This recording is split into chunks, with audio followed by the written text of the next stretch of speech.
오늘 말씀은 빌레몬서 1장, 빌레몬서 1장 17절에서 20절입니다. 빌레몬서 1장 17절에서 20절입니다. 빌레몬서 1장 17절에서 20절입니다. 제가 가지고 있는 신약 성경은 350쪽입니다. 빌레몬서 1장 신약 성경 빌레몬서 1장 17절에서 20절 1장 17절에서 20절 제가 가지고 있는 성경은 350쪽입니다. 신약 350쪽 빌레몬서 1장 17절에서 20절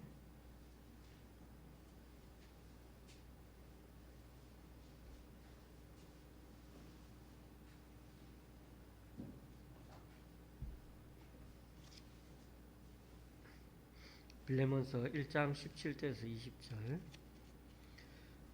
교독 아니고 같이 읽도록 하겠습니다. 1장 17절에서 20절 그러므로 내가 나를 동력자로 알진대 그를 영접하기를 내게 하듯하고 그가 만일 내게 불의를 하였거나 네게 빚진 것이 있으면 그것을 내 앞으로 계산하라. 나 바울이 친필로 쓰노니 내가 갚으려니와 네가 이 이외에 내 자신이 내게 빚진 것은 내가 말하지 아니하노라.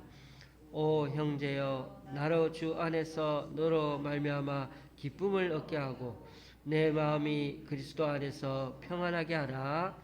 아멘.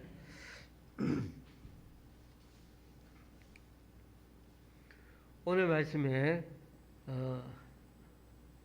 이 오네시모라는 사람이 나오고요. 또 오늘 말씀은 빌레몬이라는 사람에게 사도 바울이 편지를 쓰고 있습니다. 그래서 빌레몬스라고 할 때 빌레몬에게 보내는 편지 누가? 사도 바울이 그렇게 되죠. 우리가 또 앞에 여러 성경들이 있습니다만 빌립보스라고 하면 빌립보는 도시 이름입니다. 빌립보에 있는 교회에다가 보내는 편지 이런 뜻이죠. 그래서 어디에는 어느 도시에 있는 교회에 보내는 편지라면은 오늘 여기 빌레몬서는 개인 한 사람에게 보내는 편지입니다. 그런 차원에서 보통은 대부분은 교회에 보내는 편지가 많지만은 사도 바울이 때때로는 개개인에게 이렇게 편지를 특별한 의미를 갖고 보내기도 합니다. 오늘 말씀에 나오는 사람은 바로 오네시모라는 사람이고 빌레몬이라는 사람입니다. 왜 빌레몬에게 사도 바울의 편지를 보내게 되었냐면은 바로 그 빌레몬에게 있는 바로 오네시모라는 사람에 관하여 사도 바울이 그렇게 도움을 얻고자 또 이렇게 빌레몬이 양해를 해달라고 그렇게 편지를 쓰게 된 것입니다. 그래서 오늘 이 오네시모라는 사람은 그 당시에 바로 노예인 사람입니다. 노예이긴 노예이되 불명예인 도망친 노예였습니다. 도망간 노예는 그 당시에 로마 제국 시대에서는 잡히면 곧 죽음입니다. 그런 오네시모가 바울을 만나가지고 하나님을 믿게 되었다는 것입니다.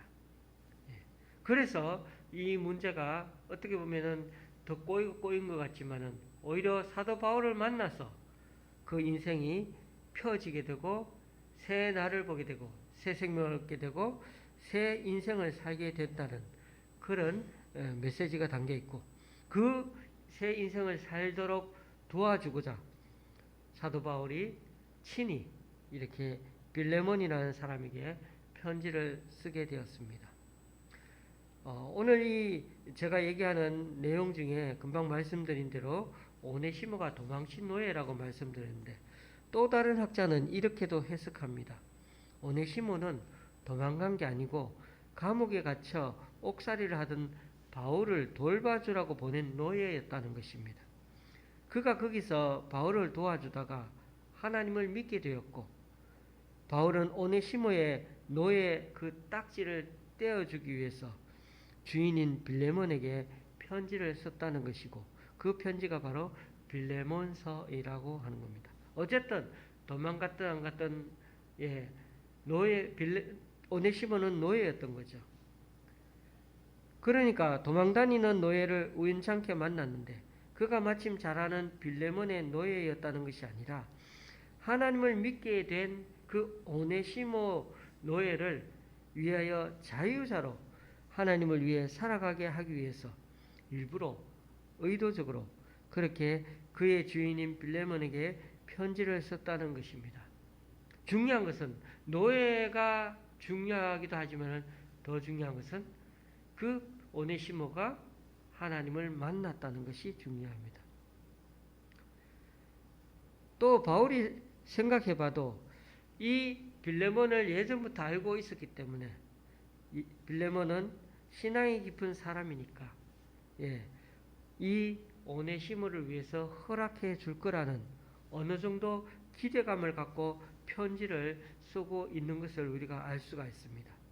그래서 바울은 당시 그리스 로마 시대에 유행하던 그런 수삭적 표현법을 여기다가 쓰면서 영적 동력자 빌레몬에게 어떻게 하든 설득력 있게, 그러나 편지가 길지 않게 그렇게 써 보냈던 것입니다. 우리 사도 바울이 쓴 편지도 대체로 길었죠.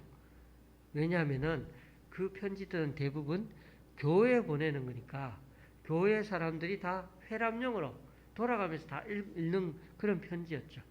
그러나 여기는 개인을 향한 편지였던 것입니다.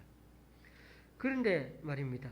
사도 바울이 이 오네시모를 위해 애쓰는 모습이 참 감동적이지 않습니까? 제가 정말 중요하게 생각하는 것은 바울 자신은 지금 어디에 있다? 감옥에 갇혀 살고 있는데, 오늘 여기 10절에 보면은 9절에 보면 어떻게 되어 있습니까? 나 바울은 지금도 예수 그리스도를 위하여 갇힌 자 되어 10절 갇힌 중에서 낳은 아들 오네시모를 위하여 네게 간구하노라. 갇혀 있어요. 그렇게 갇혀 있는 사람입니다. 어떻게 보면은 바울은 지코가 석자인데 그래도 이렇게 남 도와주려고 그렇게 애를 쓰는 사도 바울의 마음 씀씀이가 참 너무 귀합니다. 오네시모와 얘기하던 중에 오네시모의 주인이 다름 아니라 사도 바울이 너무나 잘 아는 빌레몬이고, 사도 바울이 또 그 사람에게 편지 써도 되겠다는 마음을 갖고 이렇게 처음 편지 서두에서 빌레몬을 가리켜서 어떻게 얘기합니까? 우리의 사랑을 받은 자요 동력자인 빌레몬. 1절에 그렇게 나오죠. 그렇게 그 빌레몬에 대한 마음을 사도 바울은 이렇게 정직하게 또 이렇게 칭찬하면서 얘기를 합니다. 빌레몬이라는 말 자체가 가지고 있는 말이 있습니다. 우리는 이게 한글로 되어 있었지만은 이게 헬라어로 보면은 필레오라는 뜻이죠. 필레오가 사랑이라는 뜻이거든요. 그러니까 빌레몬은 사랑스러운 사람인 거죠. 그러니까 바울은 이미 잘 알고 지내던 이 빌레몬에게 필레오의 마음으로, 사랑이 넘치는 마음으로 쓴다는 것을, 그렇게 사람 이름 그 빌레몬을 이름을 염두에 두고서 이렇게 표현을 하면서 친근하게 표현하고 있는 것입니다. 오네시모는 빌레몬에게 있어서는 여전히 노예인 자이지만 어떻게 보면은 정말 빌레몬에게는 미운 원수 같은 미운 사람이라고 그래야 되나요? 바울은 그를 절대로 어떻게 노예로 인식하지 않는 것 같습니다. 왜요? 오늘 말씀 잘 보니까 우리가 읽지는 않았지만 1장에서 보면은 이 오네시모를 가리켜서 아들이라고 부르거든요. 아들이라고 부를 정도면 얼마나 소중한 존재이겠습니까? 12절에서는 더 나아가서 나의 신복이라고 하죠. 신복. 세 번역에서는 어떻게 이 부분을 번역해 놓았냐면은 내 마음이라고 번역해 놓았습니다. 그는 바로 내 마음입니다. 오네시모가 바울의 마음, 바울의 심장과 같은 존재라고 그렇게 내 신봉이라고 표현했지만 내 심장이라고 표현이 해석이 원래가 맞습니다. 그러니까 이 말은 꼭 오네시모는 꼭 필요한 존재, 또 마음 놓고 일을 맡길 수 있는 충성된 사람이라는 말인 것입니다. 전에는 쓸모없는 사람이었는지 몰라도 지금은 너무나 유익한 존재, 없어서는 안 될 존재가 되었다는 것입니다. 오네시모라는 말 자체가 유익하다는 그런 뜻을 가지고 있거든요. 그런데 바울은 이 오네시모라는 말 자체도 어떻게 해요? 빌레몬이 사랑스러운 존재라는 것처럼 또 이 오네시모도 유익하고 내게 꼭 필요한 사람이라고 그렇게 설득해 가고 있는 것입니다. 그 당시로 보면 노예는 재산이었기 때문에 그렇죠? 사람으로 거의 보지 않기 때문에 노예를 아무렇게나 대한다고 해서 무슨 처분을 받거나 하는 것은 아니에요. 왜? 상품 같은 거니까. 빌레몬은 당연히 그 시대 사람이니까 오네시모를 자신의 재산으로 생각하고 돈 주고 사서 자기 하인으로 충실히 일을 시켰을 것입니다.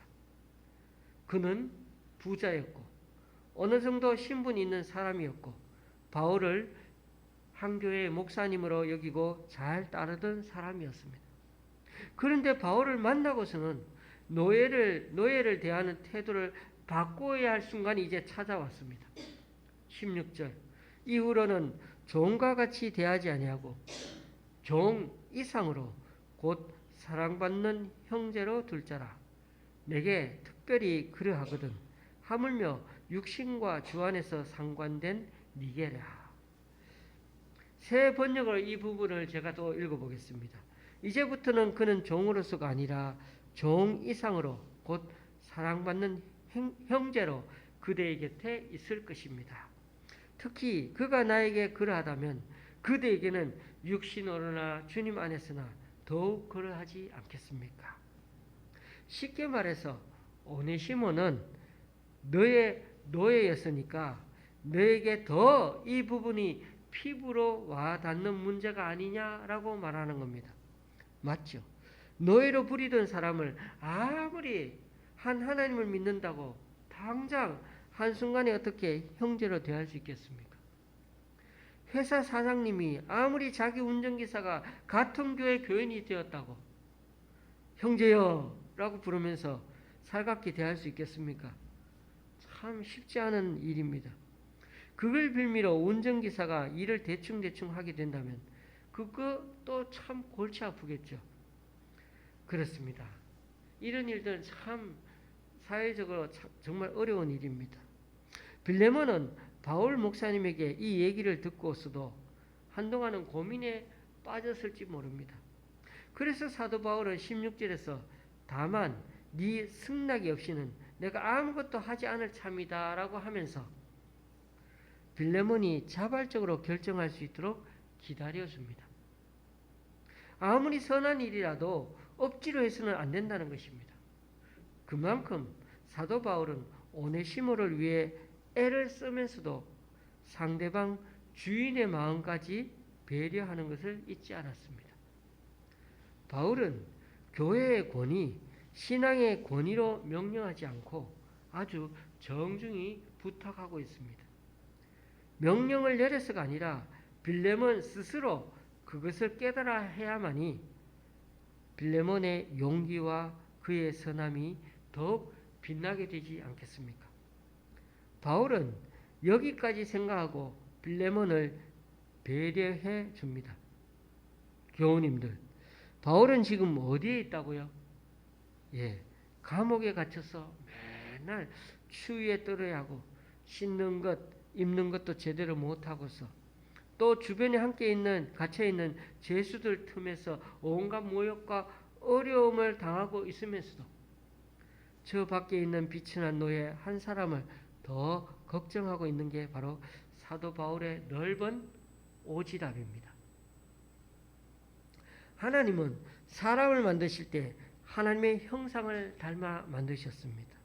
사람은 태어날 때 하나님의 형상이 담긴 채로 태어납니다. 그런 사람을 인격적으로 대하지 않고 인간 이하의 그런 취급을 하는 것은 곧 그 만드신 하나님을 우습게 여기는 처사인 것입니다. 아무 말도 못하고 그저 울기만 하는 갓난 아이를 보십시오. 겉으로 봐서는 말귀도 못 알아듣는다고 영 사람 같지 않지 않습니까? 아닙니다. 우리가 그 아가 마음속을 들여다보지 못해서 그렇지 아무리 말귀를 못 알아먹어도 눈치가 있어요. 느끼는 게 있다는 겁니다. 차가운 것도 느끼고요. 배고픈 것도 압니다. 자기 몸에 따뜻한 엄마 온기가 사라지면 금방 알아차리죠. 계속 울면 엄마가 젖주는 것도 알게 되죠. 아이가 말은 못하지만 바디랭귀지, 몸으로 다 느끼는 거야. 아이가 말은 못하지만은 다 그렇게 사람이기 때문에 아는 것입니다. 그렇습니다. 그런 아이도 이심전심을 느끼고 사랑이 전달되는 걸 아는데, 그래서 아이가 자랄 때 가장 중요한 영양분이 뭔지 알아요? 사랑이라는 영양분입니다. 사랑을 먹고 자라는 거죠. 엄마의 젖을 먹는 것 같아도 사랑의 젖을 먹는 게 더 엄청난 그 아이가 이렇게 전인격적으로 자라게 되는 겁니다. 오늘 이 빌레몬스를 통해 우리는 다시 한번 복음이 무엇인지를 알게 됩니다. 죄의 노예였던 우리가 예수 그리스도의 피로 그 값을 지불하고 하나님의 자녀라는 신분으로 회복되는 것, 그게 바로 복음이죠.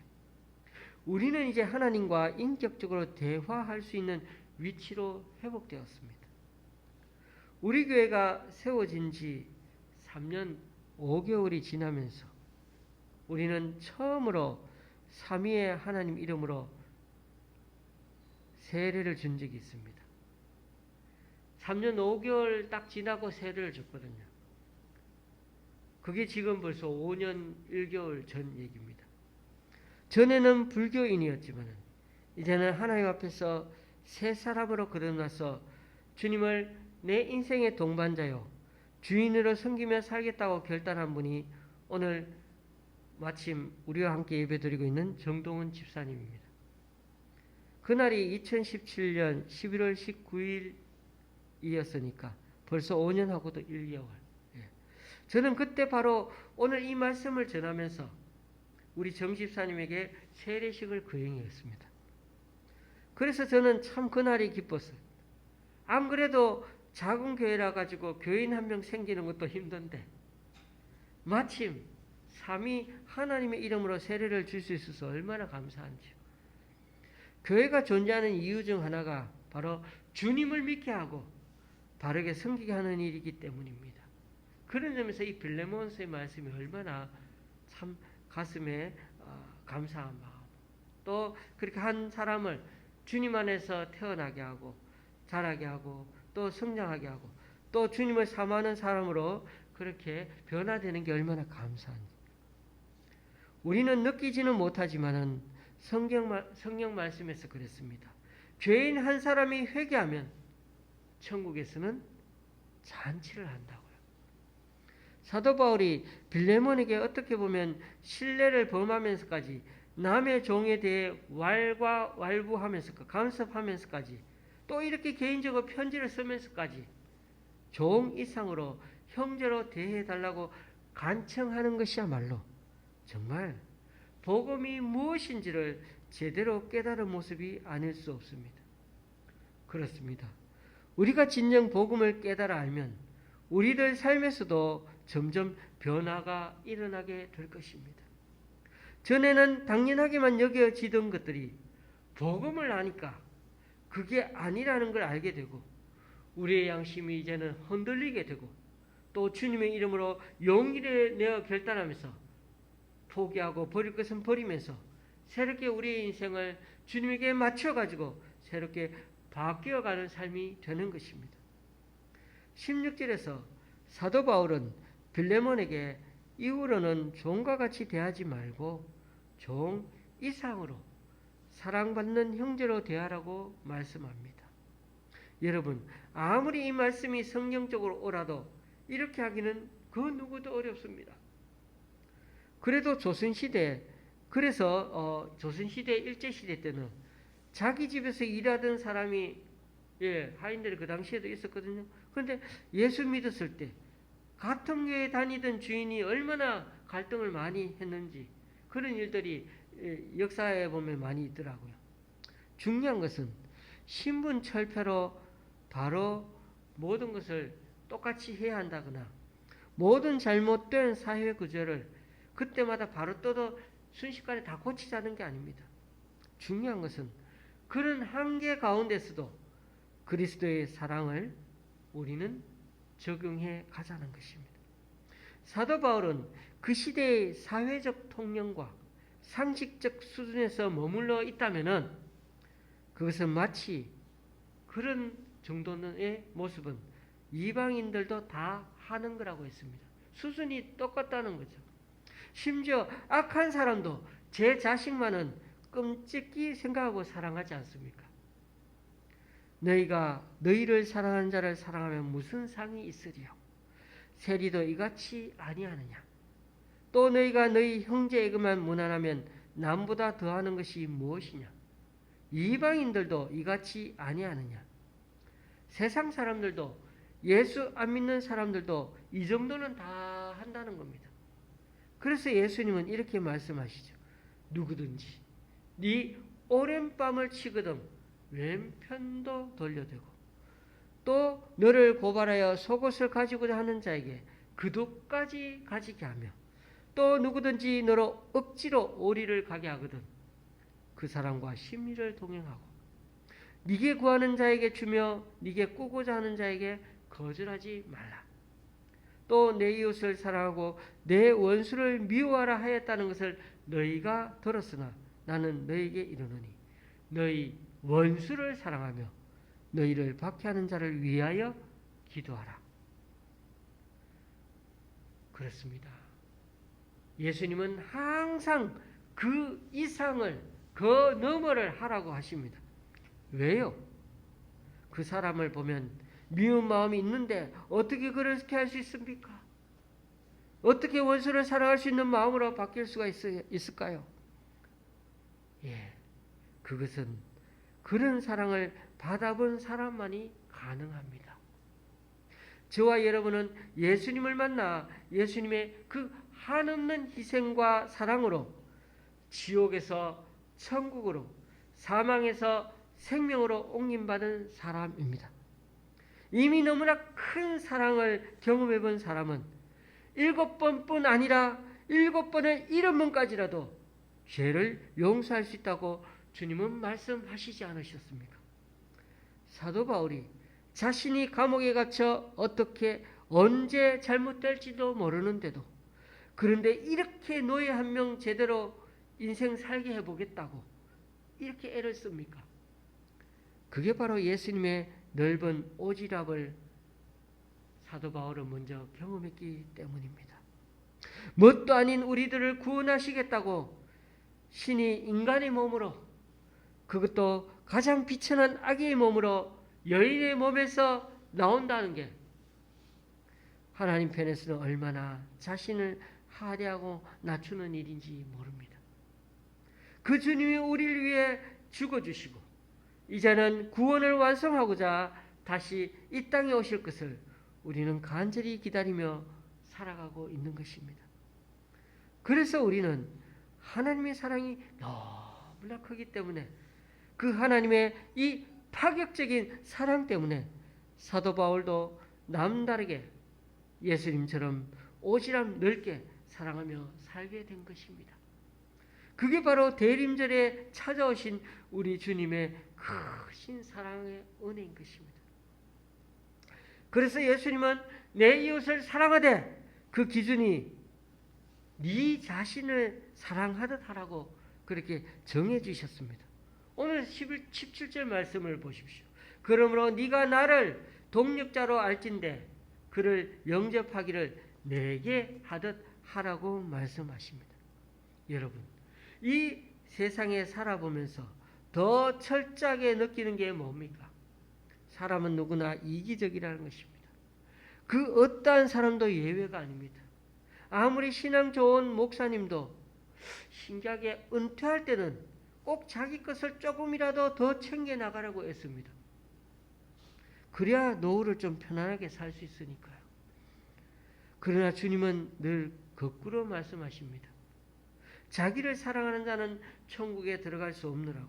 자기를 부인하고 자기 인생의 십자가를 지고 오히려 남들을 사랑하며 살려고 하는 자에게 그들에게 천국이 저희들 것이라고 말씀하셨습니다.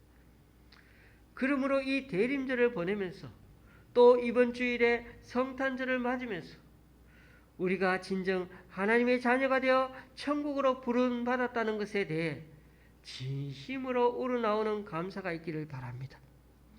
예수님은 혼인잔치집 예화를 드시면서 잔치자리에 많은 사람들을 초청했지만 정작 당일에는 다들 자기 일 바쁘다고 오지 않는다고 말씀하십니다.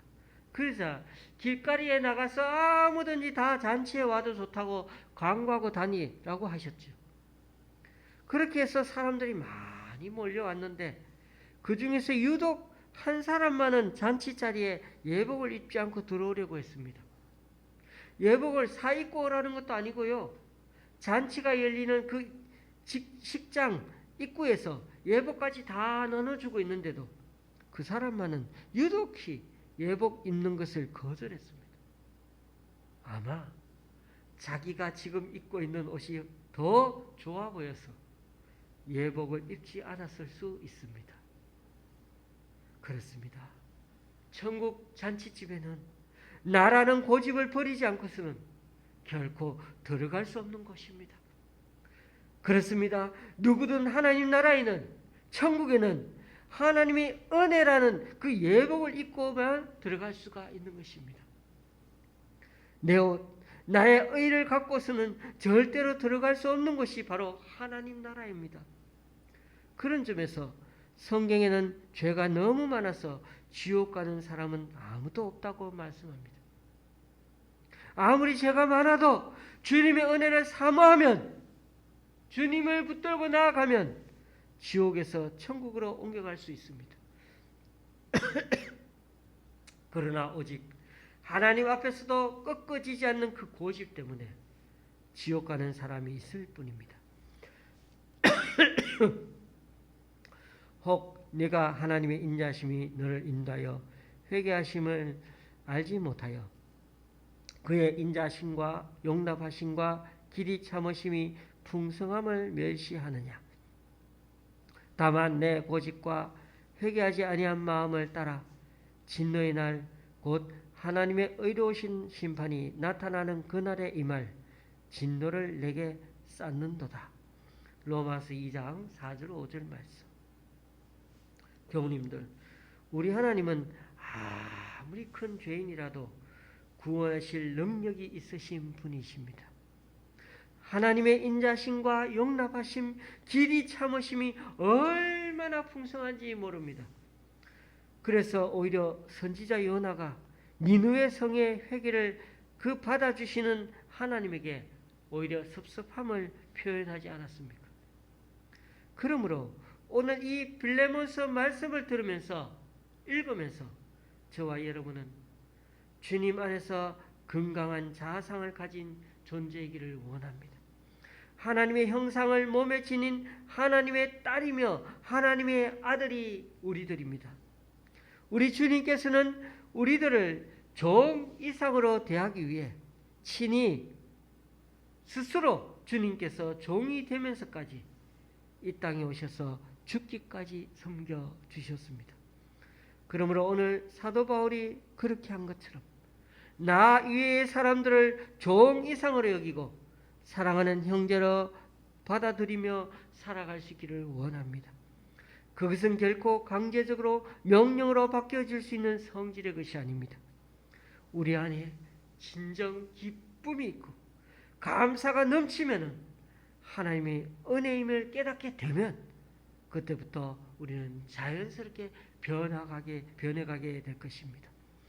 그러므로 이 대림절을 맞아 복음의 은혜가 다시금 깨달아지고 새롭게 덧입어서 우리도 주님처럼 내 이웃을 내 몸처럼 사랑하며 또 주님께 영광 돌리며 살아가는 주님의 사람들이 다 될 수 있기를 주님의 이름으로 간절히 축원합니다. 기도하겠습니다. 주님을 위해 살다가 감옥에 갇힌 사도 바울은 그 더럽고 참 불편한 감옥 생활 속에서도 편지를 보내 오네시모라는 노예를 위해 너무나 애를 쓰고 있는 것을 봅니다. 제 코가 석자인 사람이 이 오네시모를 내 심장과 같은 존재라며 가슴에 품고 살아가는 모습이 너무나 감동적입니다. 그렇습니다. 주님, 꽃보다 아름다운 존재가 사람이듯이 우리 하나님 앞에서는 사람 위에 사람 없고 사람 밑에 사람 없이 다들 그렇게 태어납니다. 오네시모도 전에는 쓸모없는 사람이었는지 몰라도 자기 스스로 인생 막장처럼 에라 모르겠다 그러면서 살았는지 몰라도 예수님을 만나고 사도 바울을 만나면서 인생의 기쁨을 느끼고 가치를 느끼고 살 희망과 이유도 생겨서 그의 인생이 이제는 확 달라졌습니다.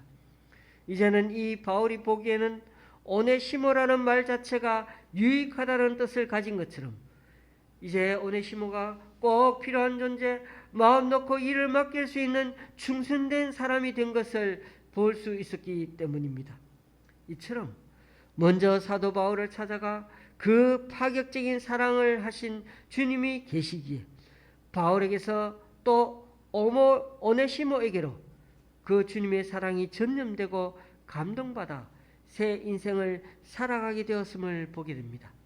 그러므로 우리들도 종 이상으로 대하기 위해 친히 스스로 종이 되면서까지 이 땅에 오셔서 죽기까지 섬겨주신 그 예수님의 한없는 사랑과 은혜를 본받아 나 이외의 사람들을 종 이상으로 섬기고 또 사랑하는 형제도 받아들이며 살아가는 우리들이 되게 하여 주옵소서. 그것이 강제적으로가 아니라 명령으로 받아들이는 게 아니라 그렇게 살면 그 속에 오히려 기쁨이 있고 감사가 넘치고 더 큰 주님의 은혜를 깨달아 걸어가는 우리들 모두가 되게 하여 주시옵소서. 예수님의 이름으로 기도드리며 이제 우리 모두 주님께서 가르쳐 주신 기도를 한 목소리로 함께 기도하오니 하늘에 계신 우리 아버지여 이름이 거룩히 여김을 받으시오며 나라에 임하옵시며 뜻이 하늘에서 이룬 것 같이 땅에서도 이루어지이다. 오늘날 우리에게 일용할 양식을 주옵시고 우리가 우리에게 죄 지은 자를 사하여 준 것 같이 우리 죄를 사하여 주옵시고 우리를 시험에 들게 하지 마옵시고 다만 악에서 구하옵소서. 대개 나라와 권세와 영광이 아버지께 영원히 있사옵나이다. 아멘.